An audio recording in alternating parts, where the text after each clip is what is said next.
This is a copy of the famous Leo Fender invention of 1947-ish. This is a copy of the Telecaster that I made. I've made hundreds of these things, and as a guitar technician I've serviced thousands of them. It came to my attention pretty early on in my guitar fixing career back in 1974 that 95% of guitar players don't know how to put strings on a guitar. So I'm going to show you the proper way to do it on a conventional Telecaster type guitar, and we'll see how we go. Now solid body electric guitar, like the Telecaster, is an extremely robust machine, and it's not like you're dealing with the delicacy of a fine acoustic, where the last thing in the world you would ever do is just cut the strings off. But that is precisely what we're going to do. This is a plank we're talking about. Watch closely. We're going to put these strings on in the most efficient possible way.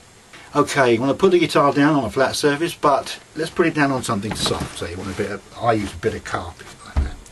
The other thing you're going to need is a thing like this. Now this is a neck rest. It's quite obvious the function of the thing that it enables you to put the guitar down safely on the bench, and it's secure and it stays put where it is. Now when I said clippers, I meant clippers. This is actually a pair of pliers. I'm going to use this, the side cutters on them, just to remove the strings from this guitar, so they're gone. Okay, this is quite safe because it's a plank. We can remove these strings without doing any damage to anything. Now, having done that, of course, all you're left with is just removing the odd ends at the machine head wrapping, and that cleans that end up. And good workshop practice. Now is the time to dispose of the old bits, so I'll do that. Got 'em. That leaves you with the stubby ends down at the bridge end, so you push them through the hole and they all come out the back and be gone. So we've got a clean start. Now we get to the interesting bit. So you'll notice that I've got this guitar propped on my shoulder. This gives you clear access to the front and the back. You can see what's going on. Feed the string through from the back and continue on like that. So there we are then. That's all 6 strings threaded through from the back to the front, and we've got a bunch of clean strings ready to be fitted to the machine heads. And this is the most important part of this video. Third most important item that you're going to need in a kit of tools, and that's one of these. It's called a sidewinder, and you can get them from any music shop, and they cost nothing and save you hours. But if you're doing this across your knees, good luck. That's all I can say. I can't be doing with it. Right, okay, this is the most important lesson about guitar strings you'll ever learn. I'm taking the top E and I'm going to fit that one first and make sure that it's sitting in the saddle nicely, which it is. Okay, so what I'm going to do, I'll shove this down a bit.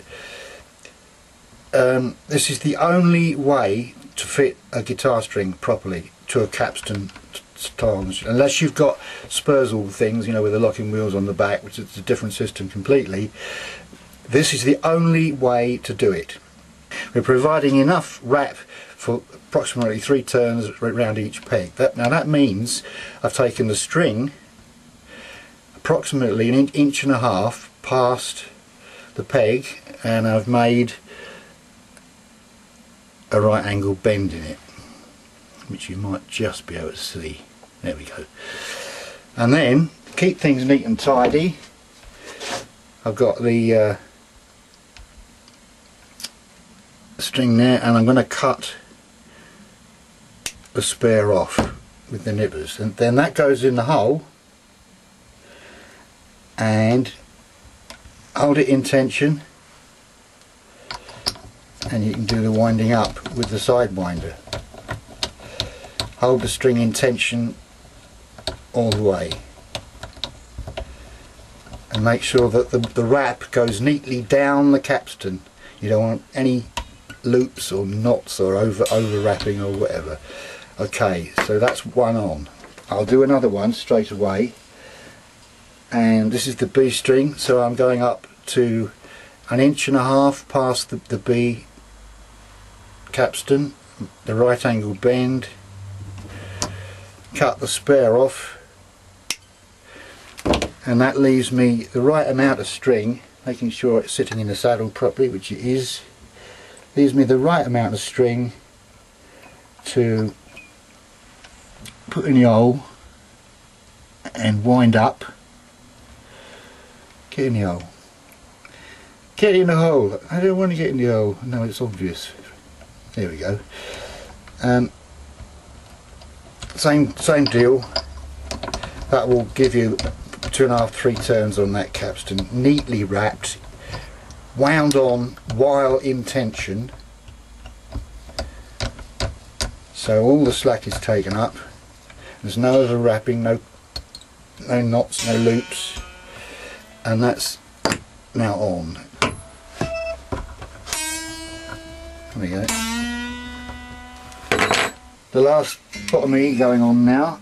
Same thing, 1.5 inches past the peg, cut off the spare bit, stick the bent bit through the hole,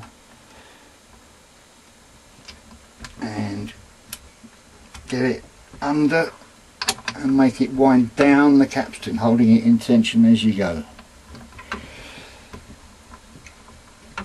And it's just about there.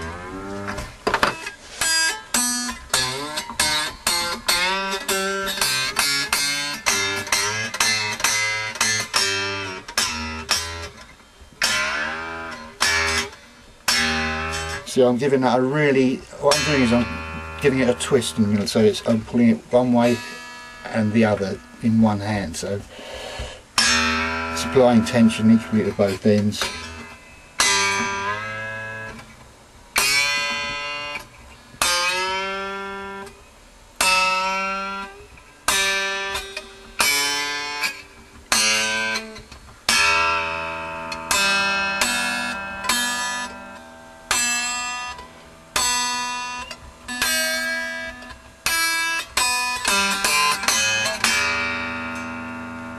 Sweet as a nut, rings like a bell, and that ain't going to go out of tune.